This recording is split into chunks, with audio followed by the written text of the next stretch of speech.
Welcome to Thought Cop Season 2, coming to you live from Neo Chicago. I am Officer Kevin. I'm Tim Pool. With us is Kanye. Oh, boy. Grant, always up to his jokes and riffs. I haven't seen you in so long. It's been a while since we've recorded in person. It's only been through the gaze of the internet. Yeah. Now we're here through the gaze of in person. It's weird. I don't know what to say to you. Yeah, it's kind of uncomfortable. It's a little bit different. Yeah, I could reach out and touch you, and I don't like that I can.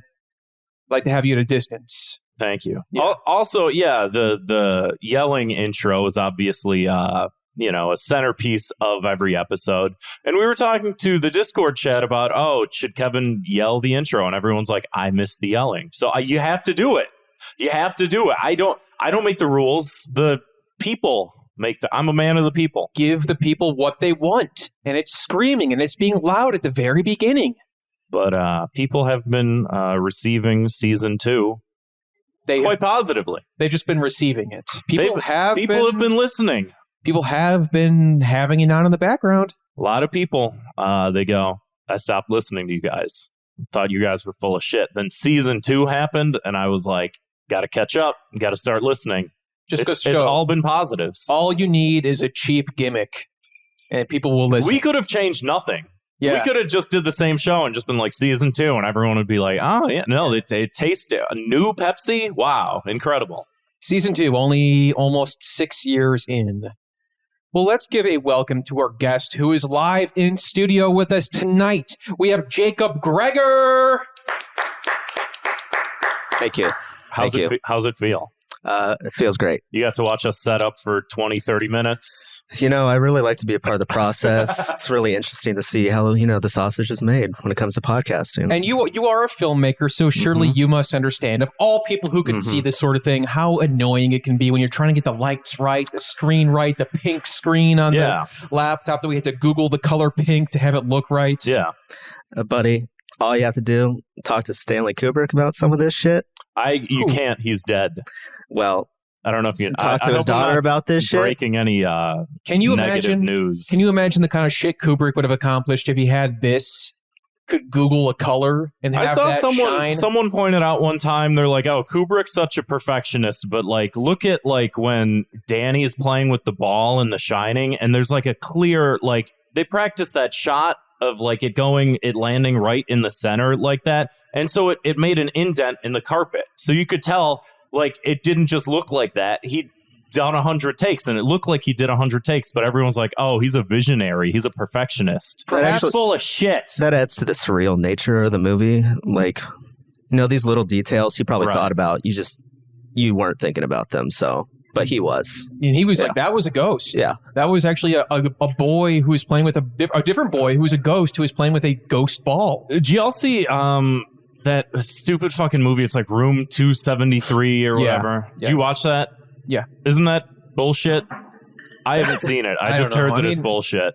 Some stuff was interesting. People saying it's he's talking about the moon landing, and everyone's like, no. Yeah, I think that most people probably agree that's not the case, but there's... I feel... I haven't seen it, but it feels like one of those, except it was in a theater, but one of those YouTube videos that's Ash Ketchum was in a coma the entire series of Pokemon. Oh, man. God. Every fucking kid show is in a coma. Or my go-to example for that is always I think Kevin probably knows what I'm going to say, but the end of the Grinch movie where they zoom out and it's all on a snowflake, all of Whoville is just on a tiny snowflake and a snow globe, and you're just like, okay, I get it. Everything's insignificant. We're all going to die one day. The universe doesn't matter. There's probably already a video the reason Chris Pratt is in Mario and the voice sounds so weird is because it's actually in Princess Peach's coma, and all that. I have seen people say oh no, it's because he's supposed to represent the average player of the game, and it's well, how come nobody else is presented that way? Luigi sounds like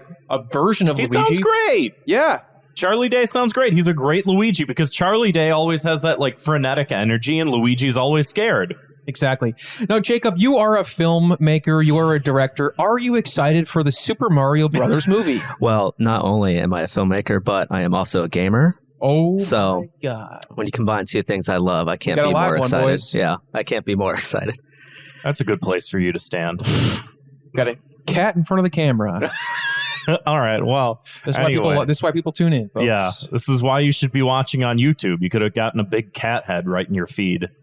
Speaking of right in your feed, so you made this short film. Am I correct in saying it's a short film? It's a feature film. It's a feature film. Oh, Kevin was telling me short film, and I was like, this is pretty long for a short film. Yeah, it was. The Divide is usually 40 minutes.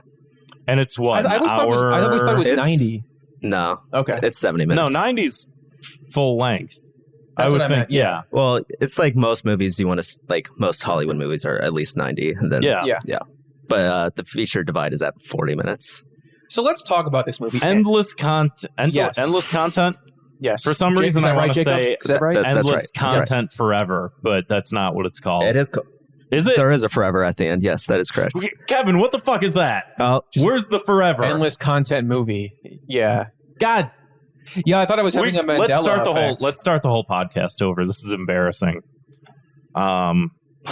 Is this so far better than the other podcast you were on? Is this more up to standard? Yes. Oh man. Let's talk about this movie though. Actually, first let's watch a trailer for the movie. Oh shit, yeah. And let me get that going. Kevin, do you want to set this trailer up for me? Yeah. Will I pull it up? Well, you have for it all of now. us to watch it. No need for that. Well, yeah, but you know.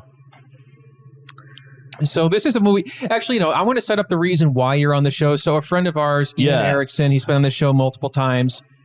He reached out to me. He said, I was in a little movie and the director of the movie was looking to promote it. And we thought that your show would be a perfect fit.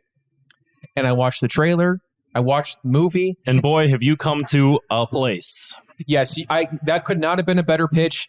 I feel like this movie plays like it's almost like the ethos of Thought Cops if it were an art house film. And I think people will maybe glean some of that from the trailer here. So without further ado, let's have a look. People are showing pictures of Martha's Jim's face, and it is just sending us. 22 incredible things I literally just learned that left me in complete disbelief. Zac Efron claims to have gotten hit in the head with a rake, but the video evidence says otherwise. Do better. Why Leslie Knope would be for reforming the movies, not defunding. And why that matters. Courtney Stodden and Chrissy Teigen drama explored. Everyone's favorite TikTok couple, Bryce Hall and Addison Rae, have been hit with a whole load of drama. 2039 has seen a record number of floods in the South Pacific, allegedly leaving many people stranded with his recent trip to Las Vegas. People are choosing emojis to reveal their crisis is only going to get worse. People are making Taylor Swift playlists to reveal their 2021 relationship statuses, and I'm here for it.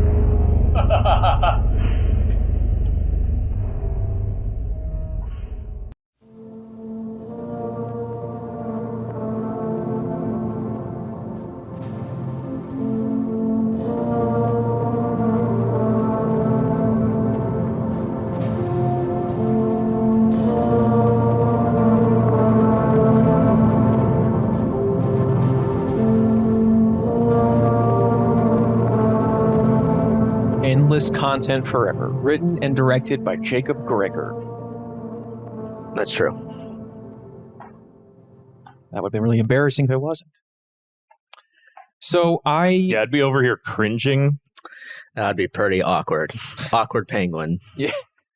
I watched this movie this week. I had a screener version of it, and I gotta say, I'm not just saying this because you're the guest on the show. I gotta kiss your ass. I fucking loved it. I thought it was fucking hilarious. I laughed out loud many times during this movie.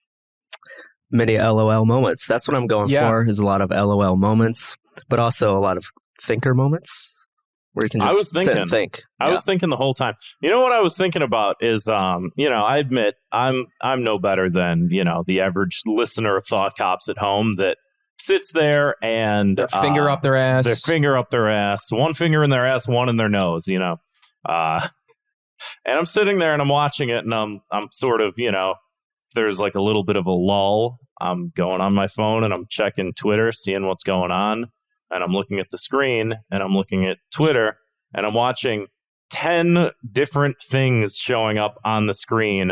And then I'm holding up Twitter, which itself is also a screen. And I'm thinking, is this adding to the experience or detracting from the experience? Yeah. And I don't know. I don't know if there's an answer. Do you have an answer? I don't have an answer. I thought you would clarify that. No, I don't have any answers. But I do scroll my phone when I'm watching movies. It's bad. Even like really good movies that are like in Japanese and I have to read it. I still sometimes scroll my phone. My ability to like watch a full movie has gotten a lot worse recently, which is really sad. Honestly, I think that's sort of what we're missing out by theaters not being so much of a thing anymore is like, you have to fucking sit down and shut up in a theater. Like, just saw Knives Out 2, The Glass Onion. The Glass is Half Onion yesterday. Me and my girlfriend went, and it was great. Well, you went to a theater and saw it? Yeah, yesterday. I thought it was like only on Netflix. It's only out in theaters for a week. Yeah, it's in very limited theaters too. And so then probably it only gets major released cities. on Netflix in a month. Grant, you couldn't wait. No, I didn't want to. All right. Because it comes out in a month, and I wanted to go to a theater to see it, and it was great. And I don't know if I would have enjoyed it as much on Netflix, if I'm being honest, you know? But yeah, there's very long sections of the movie, like especially in the middle. It's just like a 30-minute unbroken montage of just various videos and clips. Right. And it's supposed to kind of simulate that feeling of just going through Drudge online. And that's something I had a thought of while watching the movie, because there was, like you said, a lot of unbroken scenes in the movie that there was like Grant, I would also kind of take out my phone here and there and look at something, look back at the movie, look at my phone, look at the movie. And I was thinking, like, was he pulling the strings the whole time? Was this intentional? Were we like the movies? Kevin, were you on drugs while watching this? I was not on a drug of any kind. You were high on life. I was high on life, just baby. Experiencing it. And I thought to myself, like, was the movie meant to be a mirror of how stupid we are? We can't sit through a scene that's longer than like a minute, so we have to be on our phones. And the movie's reflecting that back on us of like this consumer culture of the internet that's just full of nothing. Am I giving you too much credit here, Jacob? A little bit. I'll say only a little. Okay, only a little bit. I'll say I'm very influenced by movies. It's called a slow cinema, the style of movie I really like. You know, most people know Tarkovsky. And he's okay, but her. He's a man. Okay, yeah. I didn't want to. No, but I'm mostly influenced by like recent Taiwanese movies that are very like slow moving. It's just people kind of living like in their lives, and it's just unbroken shots of them living very mundane lives or very like sad lives. And it kind of just forces you to like look at the image for an extended way longer than an average movie would look, and it kind of just makes you think a little bit more about like that is like what that person is doing or why. Recently, on one of our bonus episodes, we reviewed "Drive My Car," and that was. Have you seen that one? Yeah, that was one of those movies where I feel like I liked that aspect, but like you're saying, like, I don't speak the language and I have to be paying attention. And so it's like draining me of my energy to watch this 3-hour long movie. And it's like phenomenal. It's in a lot of those spaces that, these long drawn out shots that are mostly silent and stuff like that. There's this like very meditative, contemplative nature to it that I liked a lot. But at the same time, like my stupid lizard brain is like, I haven't gotten dopamine yet, That's so surprising to me because you read so many musty old books. I got one right here, now. And you can't pay attention. No, I read a chapter and then I put it down and I scroll on Facebook for Twitter, Facebook, TikTok. Facebook. I just logged onto Facebook a week ago for the first time to promote a project. Okay. And then I logged out. I don't need to look at it anymore. No press is bad press. Am I right? That's why Jacob's here. I loved, like, because like Grant said, it had a lot of these like long, say drawn out moments, but they were filled with the fucking like chitter chatter that we all read and hear and see every fucking day of our lives. And it really captured how overwhelming it all is. And it's something that we talk about on this show so much, about how the internet is just real life. We've opened the portal to hell, and all the demons have been come out, and they're living among us and flying around with little pitchforks and stuff. And we just accept it at this point. And that's, I feel like, what your movie, in my opinion at least, really captures very well. Yeah, like Well, one of the other reasons I did those slow shots is because scrolling on the internet is fucking boring. Yeah. And like most movies are very like hyperactive about it, and they have like a bunch of effects with like emojis splashing out of the screen. It's like, this is what the internet's like for kids these days. Yeah. But it's mostly just being sad and like laying down looking at Twitter for like 3 hours and doing nothing else. Because that really is life now. You know, it depicts a very realistic look at how we all kind of live now.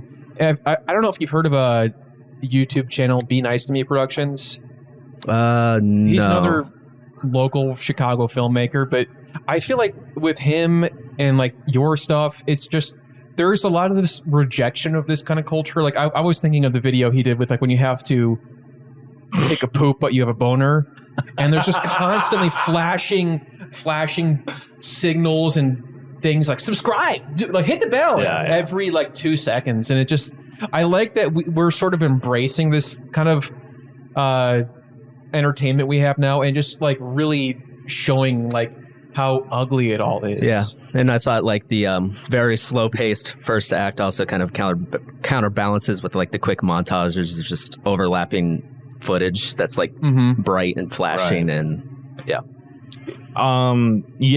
there was definitely also a portion of it like in the middle part. I think Kevin, you were talking about the monologue where she's like love that, like walking down the streets of Chicago, and you hear her internal monologue saying like, yeah, I should post this video. Well, you know, I'm not really one of those types of content creators, but you know, I could sort of, because I am sort of like a thinking person that has like an opinion that's valued by people. So like if I were to put this out, like I think it'd probably do sort of okay, maybe not within the wheelhouse, but maybe I could. And it's like, this is what I think when I walk down the fucking street. Like, it's creepy. Why did you do this to me? I'm sorry. That's okay. But it's also what I think when I walk down the street. Yeah, it's fucked. Is that where like a lot of like what drove you to? Because I mean, undertaking the process of making a movie that's this long has got to be somewhat of a labor of love. Is that sort of like you just felt like compelled, like you were just a pregnant lady that was just like, okay, just get it out of me, push, breathe. That's exactly how I would describe it, as a pregnant lady.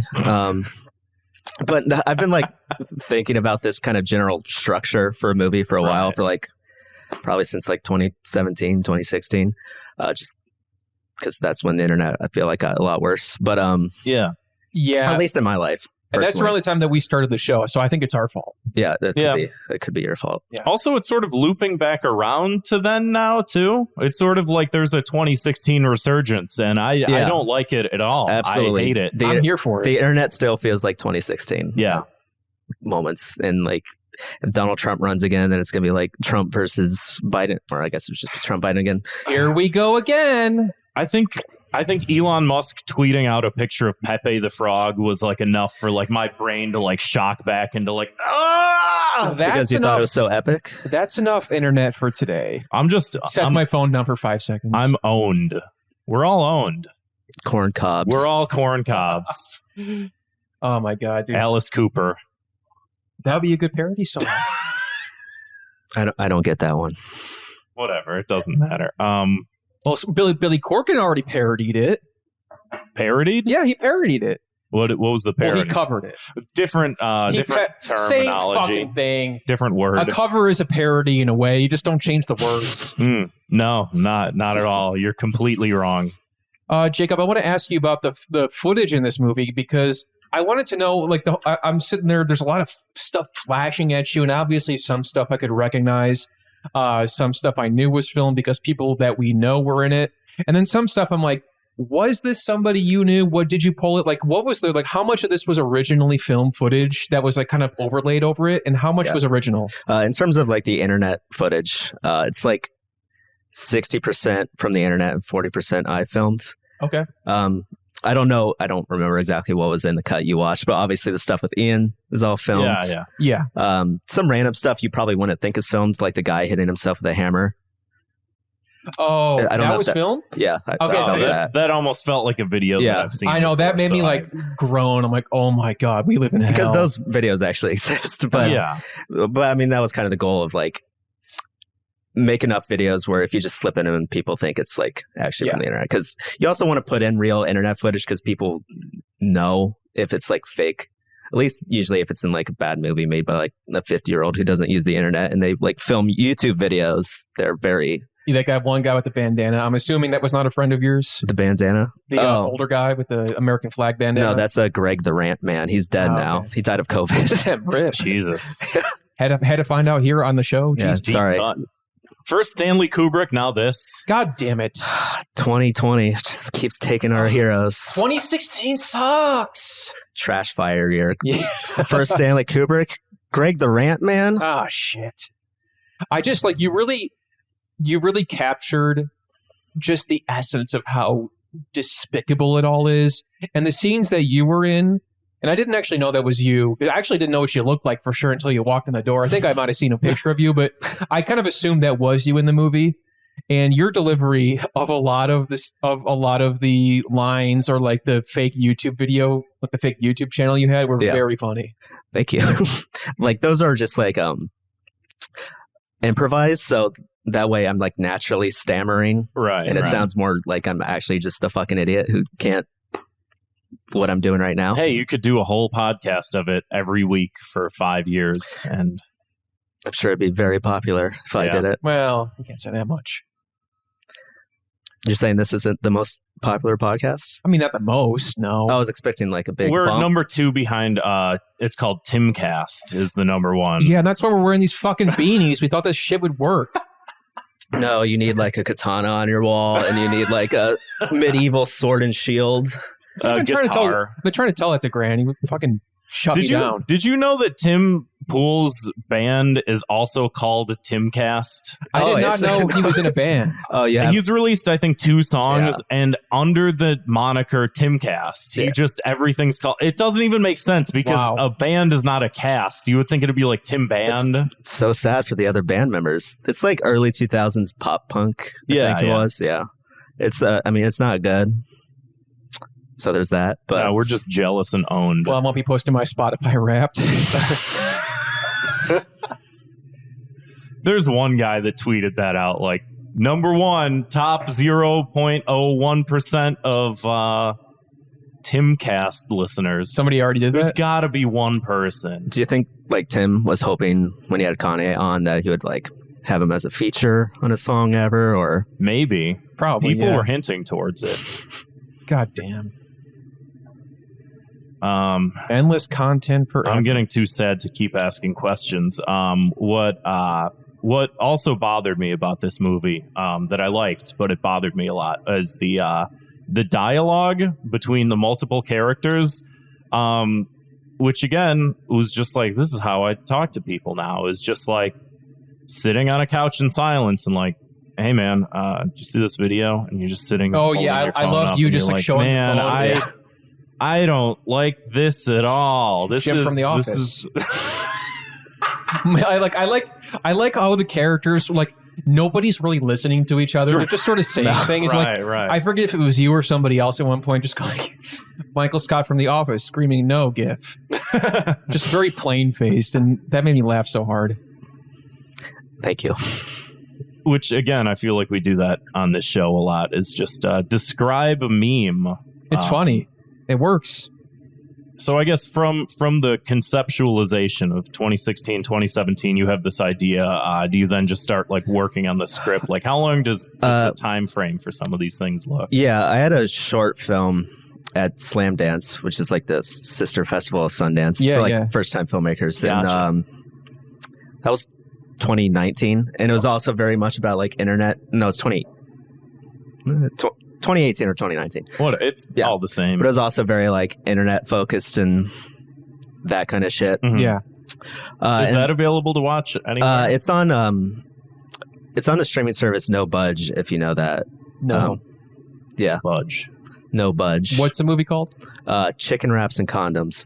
Okay. I'm not a big fan of it, to be honest, but there you go. It was made in a day. But so like that kind of got me into some film festivals, and I met people that way. The reason I moved to Chicago is because I met some people at one of the film festivals I attended for that short, and they all lived here. And that's kind of how I know everyone is through them. Like Maddie, I know through them, who's the lead actress in the movie. Yeah, she was really good. Yeah. Yeah. The cinematographer, I had Nick, pretty much everyone. So, yeah. Wow. So as you make that movie, you meet... Shit, I got stuck here. Too many cables. Yeah, and I originally wanted to film in like summer of 2020, but I don't know if you know this, but COVID happened. Let's just say a little a dumpster fire. Yeah, that was a bit of a yikes on my end. So that delayed everything. But I moved to Chicago still in July 2020 because I moved back in with my mom for COVID and I didn't want to live there anymore. Yeah. So I moved to Chicago in July 2020 and we filmed like the scenes with Maddie and like in the apartment stuff, like the narrative quote unquote scenes in October of 2020 actually. Okay. And it was like a very small crew. It was just me, Maddie, and then sometimes one other actor or two. One person was in charge of cinematography and lights, and one sound person. That was it. So like, what was your what was your inspiration for this movie in particular? Was it just like scrolling Twitter and being as sick of it as we are?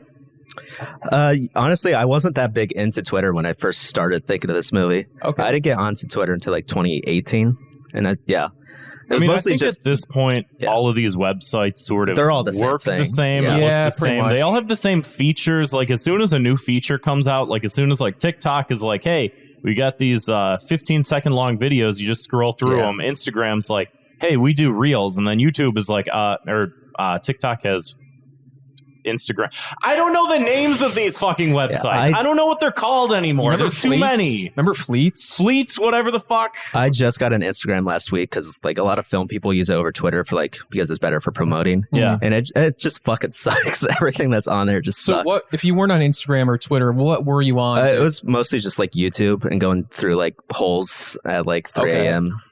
That was like when I was probably at my most depressed in life too. Was around that time. That was like right after college graduation, around that time. So it was just a bad time of just watching videos in my bed all day in my parents' or my mom's house. Just yeah, I get that. So that was kind of the initial thing, and then the writing process. Obviously, it's very experimental. So like, you can't really write out like the middle acts, really, but like all the narrative scenes are like written out.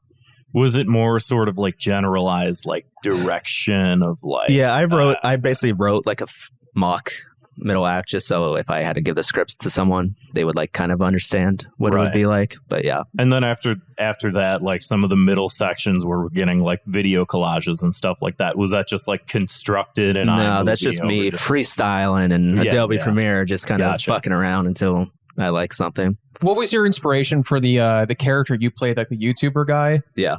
Like, was there any particular channel that came to mind that you were mocking? There's like a couple, like not specifically, but it's just like my character. I do like 2 big videos in the movie, which is like a fast food and car review video and like a Marvel movie review. And I chose those 2 not because I'm throwing shade at Marvel, but because those are like the 2 genre of videos that everybody thinks they can just be like instant famous on, and they're really easy to do. Right. Like everyone thinks like, oh wow, these guys just eat in their car and they get millions of dollars, but there's like 100,000 people on YouTube trying to do that, and they get like 20 views. Can't all be the next Joey's World Tour. No one can be the next Joey's World Tour. It's sad, but yeah, it's just that kind of like get quick rich almost YouTube monitor of like just doing like these easy accessible videos like Marvel trailer reactions or fast food reviews. Yeah. I think that's also like, I think that's been our frustration and I know a lot of people, sort of share in these frustrations and stuff like that, which is why we're talking about it, which is why you made a movie about it, which is like, do you go the quick accessible route and just get like, you're just in the middle of the ocean, you're just a raindrop in the middle of the ocean just going, hey, I'm gonna review a McDonald's burger? Or do you go the long drawn out route of like, I'm gonna make a feature length movie, or like Kevin, I know you've been working on stuff. You've been working on a script. I've been working on like a novel and then like some essays and stuff like that. And it's like, but that stuff's harder to digest and it's harder to get people to rally around it. But also at the same time, when you create something bigger, it's like sort of a little more meaningful, and then you can put more, and there's like that tug of war between like the accessible and the non-accessible, and like where does everybody fall in between? And it sucks. Yeah, I've like just never had an interest in making like YouTube videos or really like I've always just been like a film guy. Hey, I was a total guys. film bro growing up. You know, I liked Goodfellas, Infinite Jest, the movie. Is there a movie? No. I was gonna say like I wouldn't put it past anybody. But yeah, I've always just wanted to like make movies since I was like 12. So Cool. I've already shot another feature film. Nice. But yeah, so I really never had an interest in just making YouTube. I just watched it constantly, just like so I don't have to hear myself think, basically. Yeah, drowning out a lot of the hell that we live in by inviting more demons inside. It's true. You know, as I was watching this movie, like there's a lot of vignettes and things flashing at you and crazy videos from the internet. And the whole time I'm thinking like, I can't believe that this plays in movie theaters. And I mean that in the most respectful way possible, because I love that we're getting something like this just like on the big screen. I was sad I missed it because I know Ian mentioned it to me because I live like right by Logan Theater. Yeah. And I know it played there. Yeah, it was a fun screen. Like that would have been amazing to see. I was surprised that there were like 200 people there. That was nice. Really? That's a. But there's actually another screen in Chicago in December 16th. Yeah. That's why we wanted to have you on to get ahead of that. Where is that going to be at? Well, technically, it's a secret screening. We won't tell anybody. Yeah, we won't tell. It's run by the filmmaker Joe Swanberg, if you know him. He's Sounds familiar. Yeah, he made a movie. His most famous movie is probably Drinking Buddies with Jake Johnson. Okay. But he's like a Chicago filmmaker guy. But he has a video store in Ravenswood. It doesn't have a name. It's a very hush. It's very secretive. Only the Hollywood elites know about this. So letting you guys in on a little bit of this. Epstein will be there. Donald Trump will be there. Bill Clinton. Yep. Tim Pool. Gates. Flight logs of Chicago. Yeah. Everyone who's on the Chicago flight logs. Lori. Chicago has its own flight logs, just like how every New Year's, there's like New York has its ball drop, and it's just like Beyonce, Lady Gaga, whoever the fuck is big, Anderson Cooper's hosting with whatever, and then it's like the ball drops, and they're like, okay, show's over, we're all going home, and then Chicago's comes on, and it's like we got Lori Lightfoot, we got Lori and Vince Vaughn, who's the one blues player is always part of it. Buddy Guy, because Buddy Guy's Legends is like right around the corner from here. We got Buddy Guy is going to play the blues for us. And it's like, dude, I'm going to fall fucking asleep before midnight. That's Chicago's flight logs. Buddy Guy, Lori Lightfoot. I was trying to find it here, but Dilbert Tech said something really funny in the Discord today, which I don't believe you. If you're not a part of the Discord, join our server. At all. Well, we do think you're funny, and if you join the server, we'll think you're extra funny. Scroll on down to the episode description. We have a link to our Discord server. He said something, because I forget, we were talking about how everybody keeps like migrating or ending up in Chicago. And he said that Chicago is like the epicenter of the universe, and it's true. It's all going to like the dimensional rift is going to split right from where the bean is, or the cloud gate. Well, because it's called Cloud Gate. Yeah. So it's the gate to the cloud. So we have a interdimensional, because everyone's taking their selfie in it and shit, Yep. Tracking our data. Yeah. God damn it. The Cloud Gate. Yeah, that too. It's a triple entendre. But to finish my promotion corner. Yes. Oh yeah. Come on, guys. The whole thing's we're just gonna loop around. It's all just tangents and loops and algorithms like programming. Yeah. But no, it'll be December 16th, and just DM me on Twitter or Instagram, and the screening is free, and I will tell you where it is. Jacob Gorb on Twitter and Instagram. Sweet. Follow for the. And it's also playing. Saved in my if you have notes to live and have any Orlando listeners. It's playing in a film festival there, December 11th. So there you go. And in Los Angeles, mid-January. Are you going to be going to all those screenings? I'm going to try. Sweet. Yeah. Damn, that's fucking awesome, man. Like, so you were telling us before we started recording that you went to school for business. I'm a businessman. How the hell did you end up behind a camera making a movie about the computer? That's a great question. Thank you. You don't have to answer it. Yeah, I don't think I will. Okay.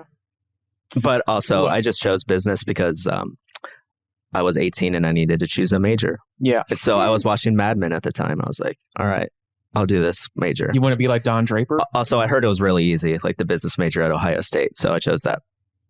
So when you got out of college, you were like, you know what? I don't want to be a business boy. I want to be a film bro. I've always wanted to be a film bro, to be quite honest. I finished my business degree. Big guys? Who are your guys? Who are my guys? Are you a big movie Bob, nostalgia critic? I am a big nostalgia critic guy. I watched him a lot growing up. Yeah, I'm a big Pro Jared guy. I'm a big JonTron guy. He's my favorite movie reviewer is JonTron. Yeah, I actually did watch a lot of Nostalgia Critic when I was like 12. That's the reason I moved to Chicago because he's out here. I wanted to follow in his footsteps. Wait, is he out here? Yeah. Dude, this really is the epicenter of the universe. What the fuck? We got to get that guy on the show. Yeah, Nick Fuentes. You guys could be a part of Channel and Awesome if you just that reached would be out. Epic! Holy shit! How do we not know about this? Tim Pool is from Chicago. It's everybody's here. Tim Pool, Kanye. Wow. Grant Mooney. Aaron Klopfer. Say no more. Holy crap. But yeah, he's out here. He's chilling.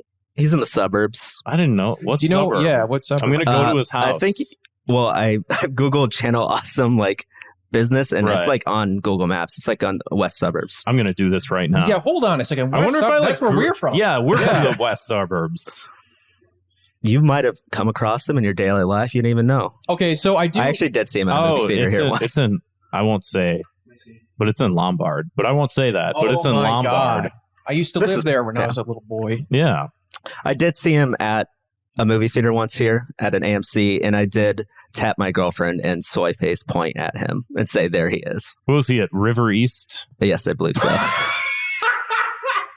Just doxing Doug Walker. Dude, I saw Jeff Garland there once too. Also another Chicago guy. That's not my favorite theater. Yeah, no. I'll be honest. It's no Music Box. Let me tell you that. I fucking hate the Music Box. Really? Why Yeah. is it the seats? I had a bad. I watched a screening of Not a big Mulholland fan Drive of there, organs. and the audience was very annoying for it. Whoa, hold on. Were you at the one that was like last spring for the Lynch Fest? No, I think Which it was. sounds very bad when I say it out loud. I think it was in the winter. Okay, because Yeah, they could have picked a better name for that. Yeah, I never thought about it. Great. I never thought about it till now. No, but because Jesus. I was actually talking about this a while back because I went with a couple friends of the show, Nico and Sleep Science, which means nothing to you, but we saw a doubleheader of Eraserhead and Lost Highway, and it was one of those things. I remember you saying, didn't someone say like the audience was really annoying? Yeah, so it's one thing like. I love Music Box personally. I love the atmosphere. I was actually just there last weekend. They were doing a screening of Perfect Blue. And I still need to see. I still haven't seen it yet. I need to see that. And they had anyway, they were doing the screening for David Lynch. And normally it's like a very respectful theater. Like people are not on their phones. People are not talking. But the thing about seeing a David Lynch movie at this theater is everybody has to like No, yeah, people were acting like they were watching The Room or something. Yeah. I didn't understand it. Like, what are you fucking doing? Like, I feel like we were sitting in front of fucking Beavis and Butthead during Eraserhead. Okay, there's definitely a subtle, like, weird humor to David Lynch's movies. There's intentional comedy in them, but it's not like they're being like it's a fucking laugh riot, dude. For real, and it felt so forced and like just embarrassing. And like, let's be honest too. If you're going to the Music Box to see a David Lynch film, I'm guessing you've probably seen Eraserhead before, so you know what's going to happen. Yeah. You know that it's a little weird. Yeah, I mean, it's a little goofy. I hadn't seen wacky. That was my first time seeing Lost Highway, so I was like, "Would you shut the fuck up?" Yeah, it was. I had already seen the movie at least, but it was fucking awful. But I actually went there a couple weeks ago because my friends had a movie there, all jacked up and full of worms. You can watch it. Okay. I think. I don't know if it's streaming right now. But was that a sequel or spiritual sequel to Chicken Wraps and Condoms or whatever? It was not. Okay. But yeah, very weird vibe in that theater for that. I heard because they played Mulholland Drive twice, and I know someone that went the other night, and it was the same thing. I don't really understand it. It's just like the people just sit at home and watch them. It's I love going there normally. like I have seen The Room there multiple times. I've met Tommy Wiseau twice there, like including like fucking like 12 years ago. I went and saw it there and like met him, and he was super nice and super weird. And you got to figure like with like The Room, or if you go see Rocky Horror Picture Show, you know what you're getting into. Yeah, and maybe the spoons. Thing is that you should have known what you were getting into, which is a bunch of pretentious assholes. Yeah, I didn't understand. Maybe it's because it's like people who don't really know David Lynch, but they know he's like an epic weird guy. So it's like, let's go and like, but they see his daily news Twitter thing and go, oh, this guy makes movies. Yeah. But yeah, it was a very weird experience. Or it was like the weather he was doing for a while, right? Yeah, it's the weather. I think he still does it. Oh, I didn't know he still does it. Yeah. It was like it was one of those things I was so conflicted about, because as I was in the car on the way back, I'm like, am I being a snob about this? No. Am I being an asshole? But then the people I was with, Nico and Sleep Science, which again means nothing to you, were sounds cool. They were like, that was. These are really very close, very dear friends. Well, it means a lot to us, and it means fucking jack shit to you. But they were like, what was up with that screening? Like. Well, Josh was like, well, actually, they were. Josh's Sleep Science, by the way. Oh, yeah. Sorry. Yeah, that's his name. Yeah. He was like, well, actually, they were annoying during Eraserhead, but not Lost Highway, and it just was like, can we just agree that they were fucking annoying?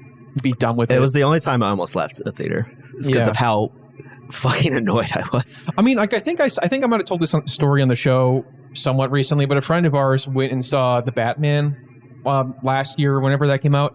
And he said there was like somebody sitting in front of him with an iPad, like watching a full ass episode of Stranger Things, like in the theater.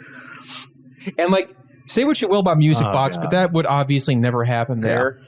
And I was going to say, was it the seats, Jacob? The seats are a little bit uncomfortable. I'll admit it. I'm okay with the seats, to be honest. They're not that bad. Yeah. I honestly hate the like big AMC like red seats that are like, I feel like I'm swimming in them. They're like way too big. I'll take it. I'm 6'4" and like 230 pounds. I'll take it. I'm a shorter guy, so. Is that the ones that have like the button for like back and forth? Yeah. Dude, I kept fucking hitting the button when I was in the theater yesterday, because you're just like let me just like shuffle around a little, and you hit the button and just. I actually really like the Logan Square seats a lot. Logan Theater is awesome. Yeah. I love it there. Speaking of David Lynch, movies quite Lynchian. Is that a very big astute observation, Grant, that you can make with this? Is that sort of like you're going, okay, yeah, I can use some of this? Yeah, you see David, and I kind of want to do what he's doing. I like what he's working with. I'll have some of what he's smoking. Yeah, I'll have what he's having, please. I mean, yeah, he is, but it's not like a slice of pie and a nice hot cup of coffee. People like, obviously the meme is like anything that's weird people call Lynchian. Yeah, but there are some more direct influences, I feel like, in this movie that are actually like David Lynch influences. Like he had a short film called Rabbits. I don't know if you know it, but it was in. He used parts of it in the movie Inland Empire, if you've ever seen it. But it's just like weird. It's just people in like rabbit costumes with very spaced out dialogue. It's very like hollow, and and a couple of shots were like influenced by his like framing. But yeah. Speaking of film discourse, though, I actually do have a 2 minutes of hate I want to get into on this episode. I also have one. I have one this week. So, what is going on with people that like Avatar all of a sudden? Are you one of these people, Jacob? Do you think that it's awesome? I have never seen Avatar. I've also never seen really? Avatar. No. Never seen it. I feel like it's How could you miss it? It was a movie event of the century. I feel like it's a big thing for like any studio movie pre like 2000s, or I guess that was 2009, so pre 2010s, where it's like this movie is now good because Marvel sucks. So it's like, I think you're right. Yeah. Like, because it's not even just like studios, but it's a lot of like prominent online personalities and people I listen to or watch their content. It's also a lot of contrarianism. Oh, it's good now. Oh, everybody thinks it's bad. Well, I think it's good. Everyone thinks it's good. Yeah. I think it's bad. Hey, I get very tired. Avatar may be my favorite movie. I just haven't seen it yet, but I think it is a lot of that, and it's just like, the thing of just retaking movies that you watched maybe when you're a teenager or 10, and like actually this is now like a classic.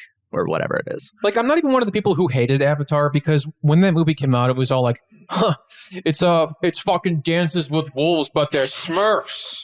Did you get that joke from this nostalgia critic, Doug Walker himself? I am so proud to say I never had a nostalgia critic phase. I've never seen a single video. I didn't even know who that was until what about, like 2018. Angry Video Game Nerd? Were you an Angry Video Game Nerd kind of guy? I did watch some of his stuff. I didn't watch it, but I watched maybe like 3 or 4 videos and just went, nah, not. I like the video game part. I'm not so big into. Well, he got like very much later became that like YouTube reviewer thing of like, I got to review Star Trek, but oh no, a Klingon has broken into my room and I have to challenge him to a fight before I can get back to the review. Yeah, it's got to be a skit. Like someone from the movie or game has to break in and you have to fight them epically. At least the one thing I can say about Red Letter Media is they've stuck to their stupid premise of like VHS repair guys. Just for like 10 years, they're just like, yeah, we still haven't fixed your VCR. But if you've never seen a Doug Walker Nostalgia Critic feature film, I highly recommend them. Okay, I've been holding this back for a bit, and I wasn't sure if I should tell this story or not, but I'm not going to say who it was or who told me this story. However, say it. There was a convention in Chicagoland that happened. I think it was, I forgot what con it was, but somebody that we know did a panel there, and they had I think it might have been a hentai panel or something. Bear with me, Jacob. It was, and there was a dildo on stage. Hold on. And the dildo squirted out fake cum. Hey now. Relax. I'm going somewhere with this. And there, for some reason, they had a cinnamon roll on stage as well, and they squirted fake cum out of the dildo onto the cinnamon roll. And what does this have to do? Hold on. Hold on. The panel ends. They leave the cinnamon roll on stage. Next panel is the nostalgia critic panel. Doug Walker walks on stage and goes, "Ooh, a cinnamon roll," and eats it in front of everybody. By the way, I gotta say, that was a great nostalgia critic impression you just did. I was just doing a Homer Simpson. Yeah, I was gonna. Ooh, but he kind of does that like high pitched thing when he's like doing his little excited voice. I swear I've never watched a fucking video. Okay, well, see, Doug Walker also always has a gun with him. Okay, well, we'll be getting rid of that on our show. I'm just saying, it's okay if you're a fan. Doug Walker, Boogie, who else? Is Boogie from Chicago? I don't know. No, but he has a gun on him. I've seen. Yeah. Oh, JonTron probably does. He keeps that thing on him. That fucking shot of Boogie holding the fucking gun in the air. I could say I never watched any of his videos. I don't know what Boogie's all about. I know who he is. But the only videos that I've seen are like the videos when he was in character as like the nerd guy that like flips over the table, and it was like a decade later that I was like, oh, that's who Boogie is. He he loses the game of Magic the Gathering and he like flips over the table. Man, you must have been feeling some real FOMO. I was, because that was like a big video in 2008. When there was nothing else on the internet. It was just that, and I'm here at the zoo. I saw a screen cap more recently. Yeah, but that's what I call him. Of like a YouTuber who's like a guy who wears a fedora and he like drinks whiskey. Like this is very like 2006 style shit. Yeah, but he's like a new one of these guys who's like also, of course, like a right winger guy, but he reviews movies. But he's like epic because he drinks whiskey. True. Like these guys are still like popping up, which is amazing to me. Like. I thought this would be done in like 2008. No. But they're still popping up. Like there's another alt-right guy who like wears this cool epic like mask, like the bad guy from Teen Titans. Dude, you know how people say like new guy just dropped? Yeah. Old guy's still here. Like I like discovering when these old types of guys are still around. Yeah, and they're still called like the epic gentleman or like the alcoholic movie reviewer. Yeah. Because that was an angry video game nerd thing too, where he's like, the games are so bad, I gotta drink.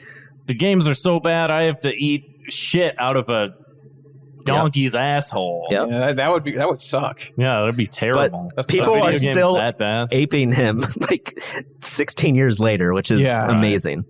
It's incredible. One guy that like I think he's still around, but I don't think he's as big anymore. Is that like Amazing Atheist guy? I just like hear the name and like even back then I was like, man, I never watched that name, his and Yeah. I hate that guy. Although there was a real backlash against epic atheist Reddit people, but the new trad thing is much worse, I have to say. I find it much Everything's worse. just a reaction to the thing that was worse that came before it, and it's just... I think we need to bring back epic atheism. I honestly, I think you're right. I'm on board with it. Next episode, this shit. We're ditching the beanies. We're switching to fedoras. Or actually, no, they're called trilbies. God damn it. We're going to have Sam Harris on the show. I was in Seattle last week for Thanksgiving, and I actually saw a guy in the wild wearing a shirt that's like a dictionary definition font, and it says atheism, and it was like the most epic thing you'll ever see. Oh, gotta be kidding me. Like, hell it might be coming back. I don't know. I think I'm gonna find one of these I'm shirts. excited about it. I was really excited when I saw that. I hope it's back. I take it back. Avatar apologists are not the worst people. But no, like... It's one of these things where it really does... Atheism. It's a non-profit organization. That's the one. Hell yeah. That's what he wore. You can go to hell. I'm going to Toyotathon. That was actually Toyotathon ones. Weird. Is that like an inside joke in the community or something? I don't know. Like Flying Spaghetti Monster, ToyotaCon. What else is there? I don't know ToyotaCon. I don't know either. The like sale, like the commercial, like this month is Toyotathon. No, what's the atheism? Well, I don't know. It was just Okay. on a bunch of T-shirts. Okay. Maybe that's like their version of like heaven. Yeah. Like, Yeah. That's their I'm going to church. Toyotathon. Yeah. It's That's just their like church. yeah, exactly. And it's like that must have spread on Reddit, and now with everybody knows it. We all say it, of course. Dude, we all need to get back into you put a spaghetti strainer on your head when you get your license picture taken.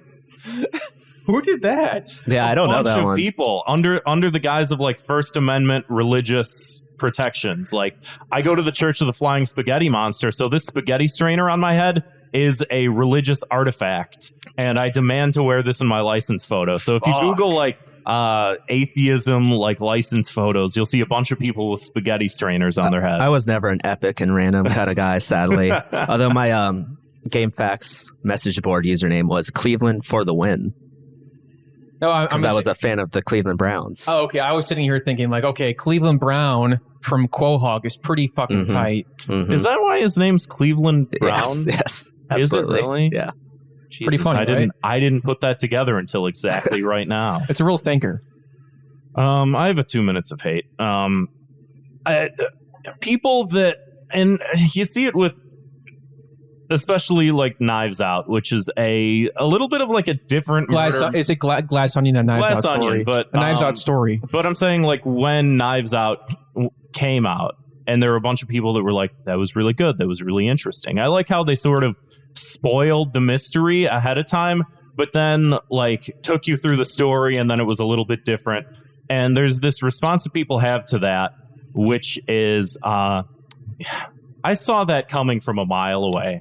Mm-hmm. I knew as soon as they said, oh, she's the murderer, not me. I got it all figured out. I'm a big brain galaxy. It's the same. These people are cut from the same exact cloth as the people that are like, oh, I saw the new horror movie. Wasn't scared. Not scared at all. In fact, you know what? I laughed. Thought it was pretty funny. It was silly to me. I exhibit no symptoms of fear. I'm above it. I'm beyond it. And you know what? Anytime I watch a murder mystery, I figured it out. I know. I'm already smart enough, so you don't even have to show me the movie. Why are people like this? Why, just like enjoy it. Like that's. I will say, Knives Out to The Glass is Half Onion is a good movie, and it was very like self-aware and jokey, but not in a way that felt like it was undoing the legacy of the first movie. I thought it was a great sequel. And it almost sort of makes you not care about like who. It's a fun premise, you know. We love the idea of like a murder mystery, a classic whodunit. We don't have to do it the same way every time. You can do different things. You can. So it's not a classic whodunit. It is, but it's different. It's a different spin on it. I have not seen it. The first one. It's good. You can watch it. You don't have to. I generally I like watching movies alone because I don't like talking about a movie after I've seen it with someone. I find nothing interesting about it. I don't like saying my opinions about movies usually. I just watch it and I'm okay, and then I move on. Rinse and repeat. Yeah. I actually do like talking about movies afterwards. Obviously, we have a podcast, a spin-off one where we do talk about movies kind of epically. And I also like when we would go, like one thing I really missed the most out of anything else, even my family during the pandemic, was going to movies with friends and then standing outside the theater in a little circle and talking about Joker and what we thought it meant. You wouldn't understand. No, I haven't seen it. I can't say I know. Oh, you might like it. Maybe you wouldn't. I don't know. Yeah, kind of hard to say, Jacob. But I like that idea of like hanging around outside of the movie theater. That's something I used to do even in high school. I remember seeing like whatever fucking Shutter Island or whatever came out, and like standing around for like a half hour outside the theater and being like, wow, that was a classic whodunit. Was that a... I kind of forget Shutter. That was more of like a did he do it than a who did it. You're right. I guess it's a little different. I think part of it stems from my usually like weirder shit and I guess more quote unquote like pretentious shit, like very obscure like foreign movies. And when people ask like, what's your favorite movie? I don't want to seem like a fucking asshole by saying like, oh, you've never heard of it. Like you can say, I don't know. What?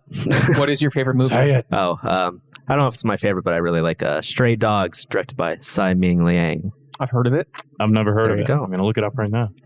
I'm all into learning new things. It's a very slow moving movie where nothing happens. Stray Dogs. Kevin, are you watching What do you cartoons back What do you like there? this? Do you like Power Rangers? It's on in the background. Yeah, it's nice. It's kind of a foreign movie in a way. That's true. R.I.P. One guy. Which one guy? Jason David Frank. Which Did I one get was his name he? right? Oh, no, The Green Ranger. This is Kamen Rider, I think. I've never seen Yeah, this this at does all not in look my like life. Power Rangers to me. Oh, this is different. Brandon Kirkman would be fucking jizzing in his pants right now if he saw this. Gross. He likes it. That's why I said that. I'll have to look this up. Well, I mean, I'm looking it up now, but I'll have to watch it after I look it up. Sure, you You will. might find it really boring and have to scroll your phone a lot. I'm just Well, maybe. putting that Maybe out not. there. I don't know if I have a favorite movie. I don't know if anything sticks out. If I can, like, you know, I think really it's like Yeah, I don't know. That is a good question. I like Good on me Yi for Yi, asking. Yi Yi? directed by Edward Yang, 2000. I really like Mulholland Drive, which is part of the reason why that pissed me off. That's one of my favorite movies. Yeah, Mulholland Drive is great. Um, Actually, to be honest, because people were comparing it to Lost Highway, and I saw Lost Highway, and I actually like that better. you like Lost Highway Yeah. better? Mhm. I think the first 40 minutes of Lost Highway before he becomes a different person might be like my favorite like Lynch movie. I don't like the second half of the movie as much. I think I just like the ballsiness of like how the fuck like did you get from here to there. Yeah. I'm going to read the top 4 movies I have listed on my letterbox that I don't use. Oh, good. Yeah. I have a top 4 too. Let me see. I don't use this website. I don't really either, but I have A Clockwork Orange, Pee-wee's Big Adventure, Raising Arizona, and Hobo with a Shotgun. That movie does not get the love it deserves. Haven't seen Hobo with a Shotgun. Oh, you simply must check it out. I simply must check it out. See my top 4. Mulholland Drive, In the Mood for Love, EE, Stray Dogs. And the only movie I reviewed is my movie, and I gave it 5 stars. Did you just make an account just to do that? Yes. I want to review your movie too, honestly. Thank you. Give it, an honest 4. I mean, we'll see. We'll see. What else do we do on this show? I got a story I want to talk about. Yeah, let's talk about. There's a story. We're like an hour in. You got time for a story? Okay, cool. Oh, not this story. I don't want to talk about. No, that. I want. Trust me. This is. Should I pull this up? Is this a clip? Yeah, there's a clip. I want to watch the clip on here.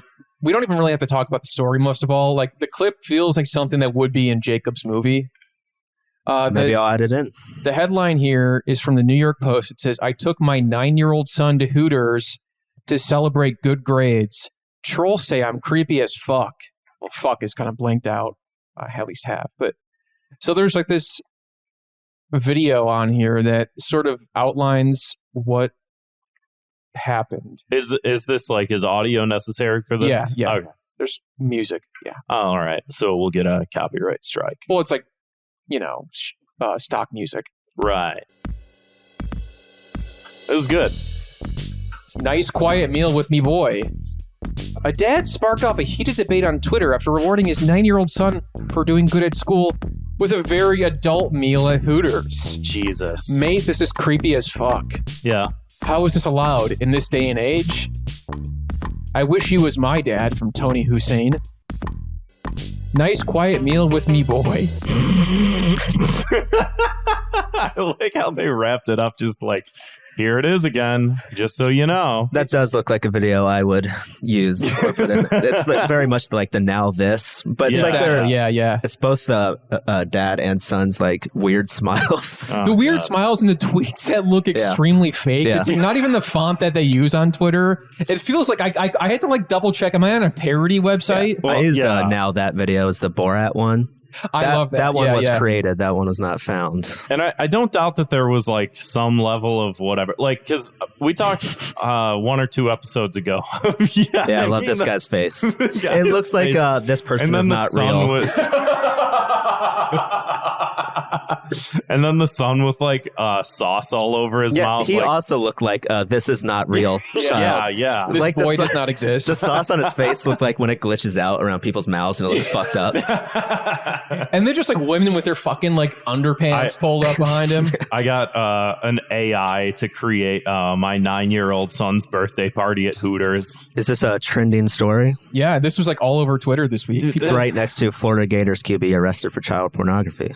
That is simply epic. That is epic.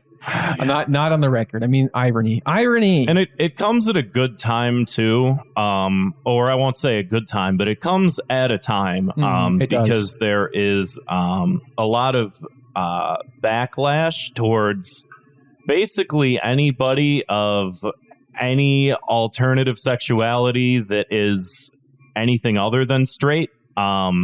Being called groomers constantly. And I would hesitate if I was a parent of a child, which I'm not. I'm a parent of 2 beautiful cats, Beeb and Kirby. And if I was one of these parents that took my 9-year-old son to Hooters, which I wouldn't do, that's fucking weird, creepy shit. I would hesitate to put that online because people are going to go, what the fuck is this?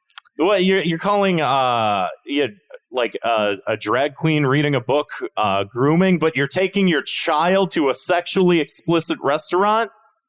I will say I've been like a lot more down on Twitter in the past 2 weeks than I normally am. Yeah. And a lot of it is that like the response to the shooting was bad, and like people were basically saying good.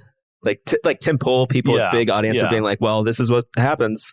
And it's just been like really bumming me out recently in like a real way. Yeah, no, I don't think I've been more repulsed and disgusted. I don't know if you saw, but like Tim Pool's sister has been like recently sort of popping up on Twitter. And she said something along the lines of like, hey, you know, when we were growing up, we used to work at a restaurant in Chicago in Boys Town, and you know, gay people were some of the nicest people we met.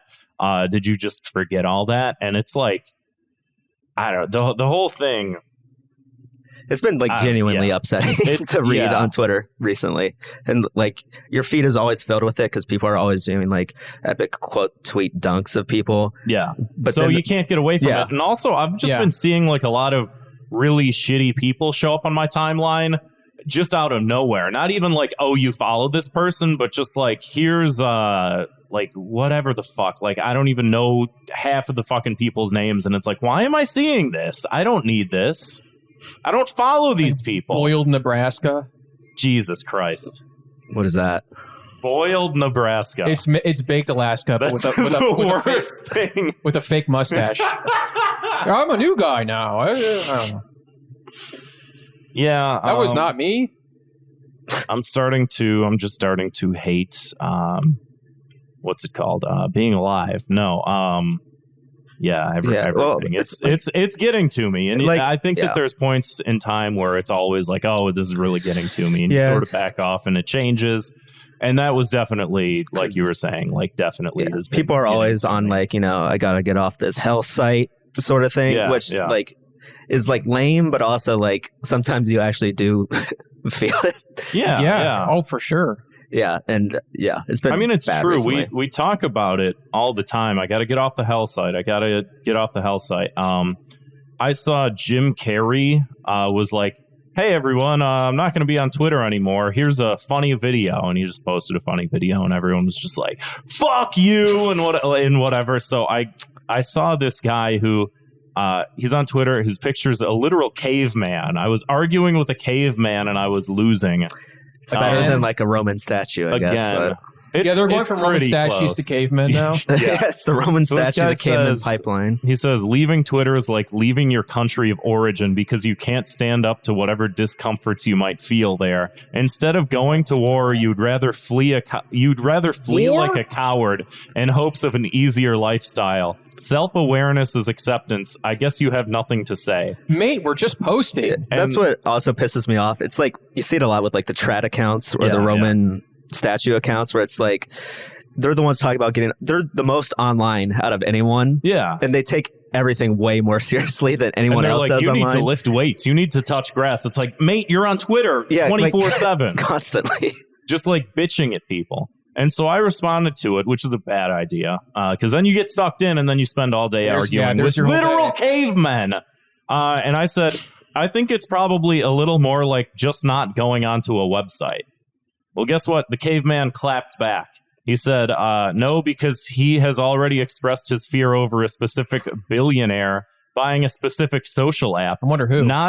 Not any of the other billionaires who are directly conspiring with the government, just the one who actually wants to make an app where the people can literally speak freely, shrug emoji. And I said, you're right then. It's the same as fleeing a war-torn country.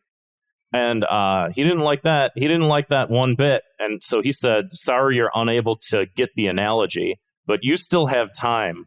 Physical war is based on miscommunication, ... You didn't know that. Shrug emoji. And I said, I already said you're right. I think by you continuing to tweet at me, it's technically a war crime. He stopped responding. Wow.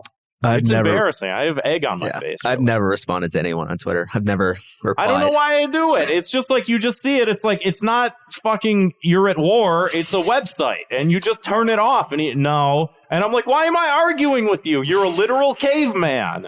This is a problem that I have. I just see the fucking nail, and I'm over here being a hammer, and I can't help myself. And you're arguing with like literal schizophrenics at some point. And it's like you're just arguing with robots that are just auto-responding. Like the most and you're insane fucking people.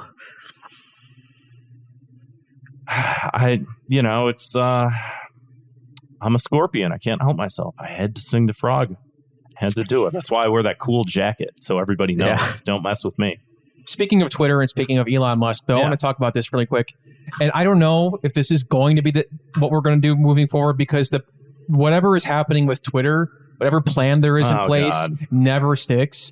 So apparently there's going to be 3 check marks now: blue, gold, and gray. Blue check mark will be for individuals who are paying. Wait, so it's both for those paying for Twitter and verified individuals of interest, which that seems like that was they should. This is a problem that didn't need solving. It's also like they could have left it in place and it would have been fine. So the whole confusion here is like whenever somebody has a check mark, you have to go to their profile and click on it and see if like they paid for it. Because sometimes like, this is IGN posted this, and I'll click on the thing. It says verified account. This account is verified because it's notable in government, news, entertainment, or other designated categories. So that'll stay. But then other people who have the blue check mark, you click on it and it's like this account is verified because they paid for Twitter Blue. Right. It's the same thing. So I thought this new thing was going to fix that and say like, okay, we're going to distinguish like who paid for it and who didn't. But no, they're the same. They're both going to have blue check marks, except for gold is for companies or brands, because we didn't know if fucking Wendy's was tweeting at us for real. And then gray is for government. So I've been blocking every single brand on Twitter. Yeah, you were saying and that. I've been getting just really weird ads, like the weirdest ads. They have like no likes, and it's just like, hey, when you're in Singapore, please stay at this hotel, and it's like 2 likes, and it's like, what? I don't have anyone blocked on Twitter, and I still get really weird, specific, like no liked ads like that. I've been getting more of those too. Yeah, I think that I think everyone's just pulling their ads because. Or you get like a like or a sponsored tweet where someone making like, anybody else's childhood crazy? And then they have like 5 likes. Yep. They spent like $100 Yeah, to promote it or whatever. There's that like Twitter account that's like promoted tweets. Yeah. That's just like someone paid to promote this, and it's just like, my balls are swollen. Like, okay. Yeah, this is a problem that did not need solving, and I don't know. I don't understand. I get the idea of, okay, you want a website where people can say whatever you want. Why does that website have to be Twitter, though? Like, that could just be any website. There's already websites that are like that. Yeah.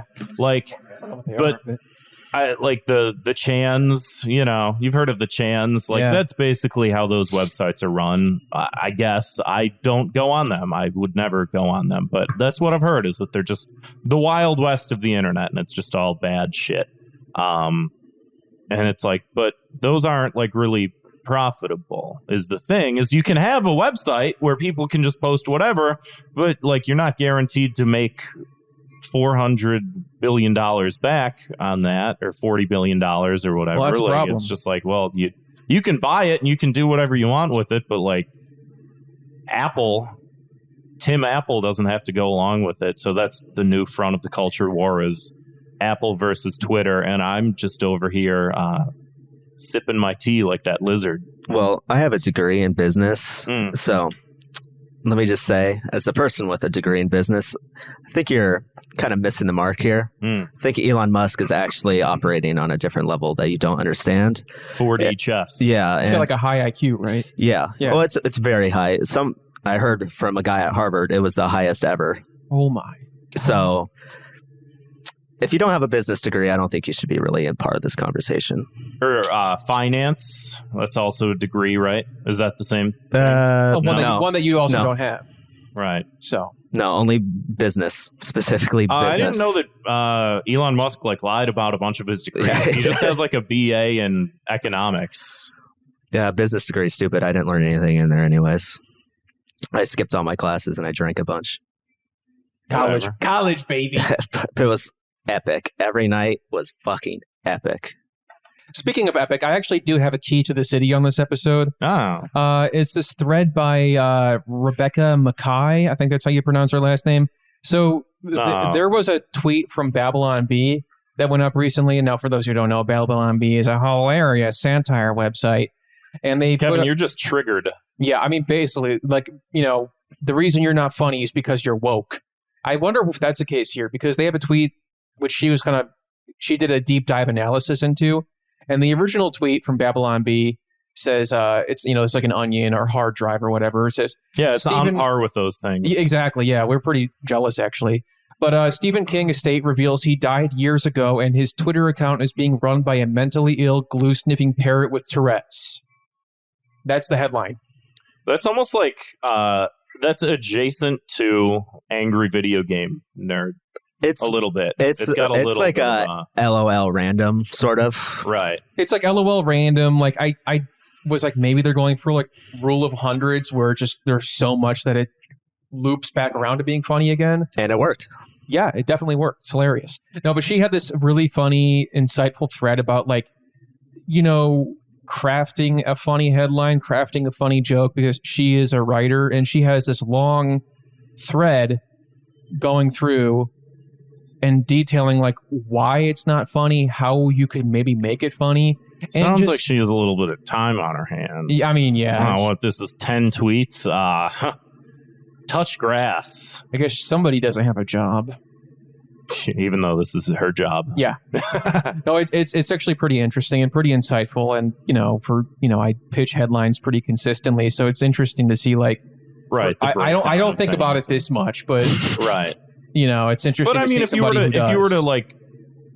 if someone were to ask you, like, how would you break down why this isn't funny, or why this is funny, why it isn't funny, you could probably like come up with like a bunch of these. It's not as though, I think a lot of the reasoning isn't necessarily like prescriptive, but it's descriptive. It's like, this is why it doesn't really work, sort of Which, thing. That's always something I found very funny, is like other comedians just picking and pulling apart something like why it's not funny. Like, I think it's not color by numbers, but if something doesn't work, you can sort of look at why.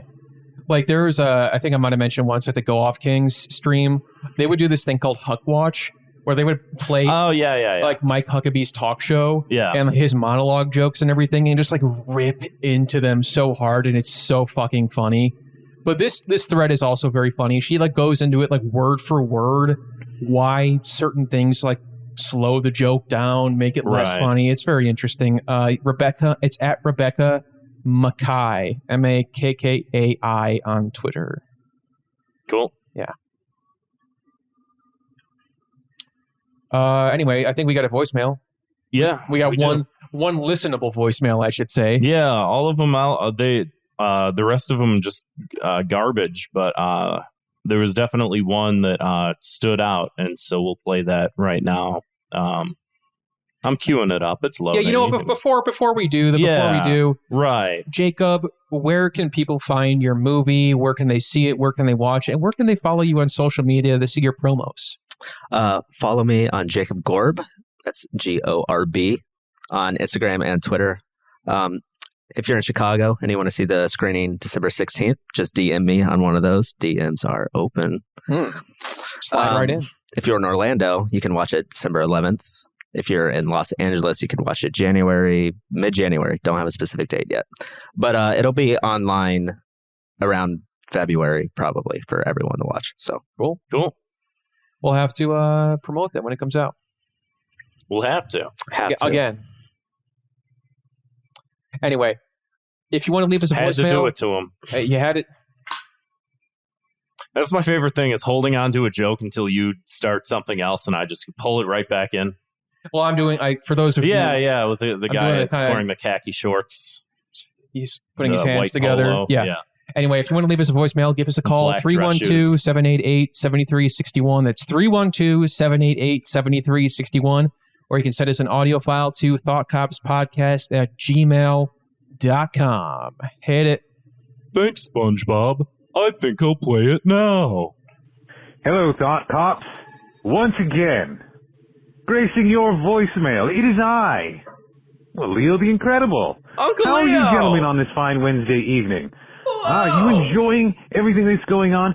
Are you enjoying, perhaps, the dulcet tones that are coming through this voicemail as we speak? Because, gentlemen, because this is now the voice of your Twitch channel. That's right. Zwick has taken over the channel, and I've hopped in as co-host. So, that's right. Think of this as more of a plug to all the listeners.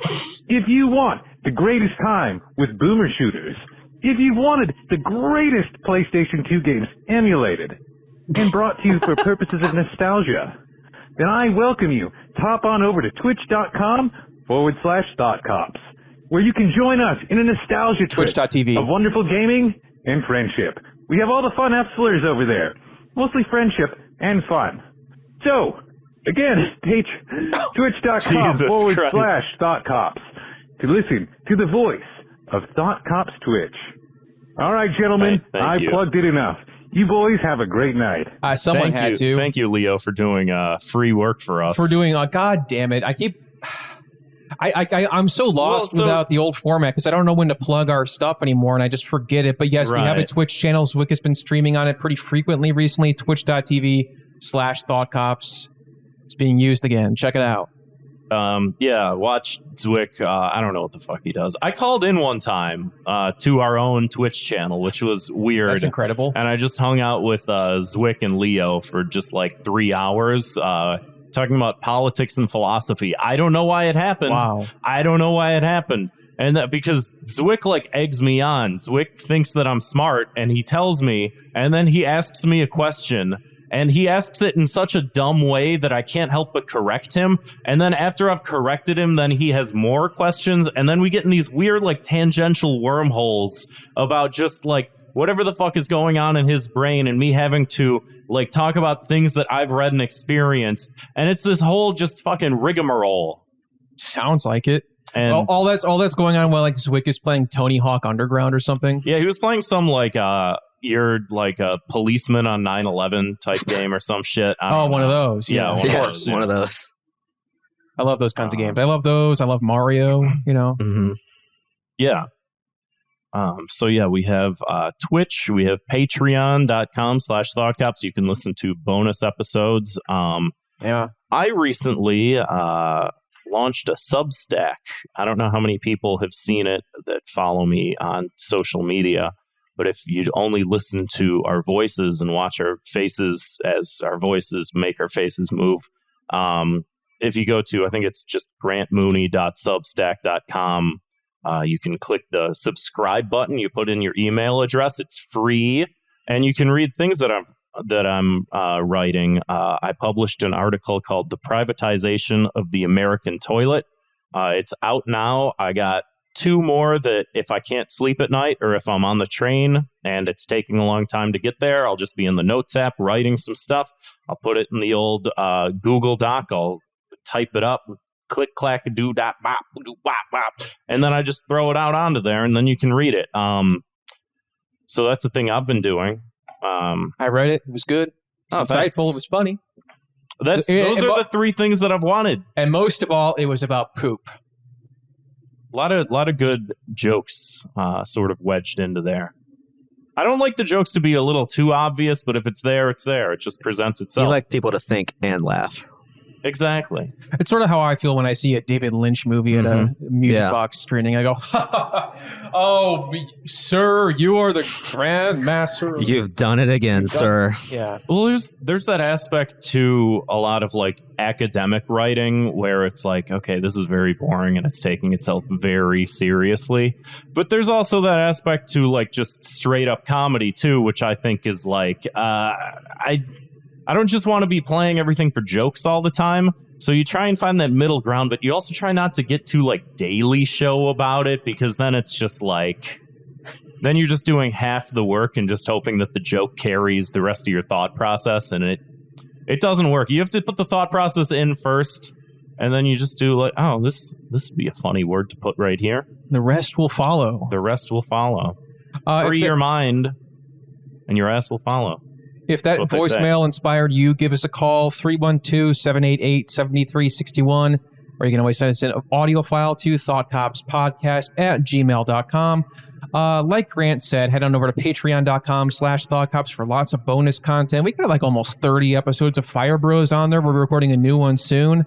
It should be more, but also I can't believe that it's been 30. I know.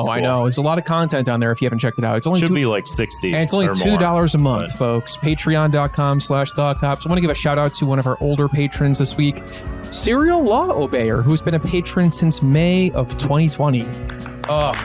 Garbage year, but thank you for supporting us. Anyway, Jacob, thank you so much for coming on the show. Thank you. Thank you. Check out Endless Content Forever. And as soon as you can. We'll see you on the other side. See you, Space Cop. And it's over. Cool. It's over.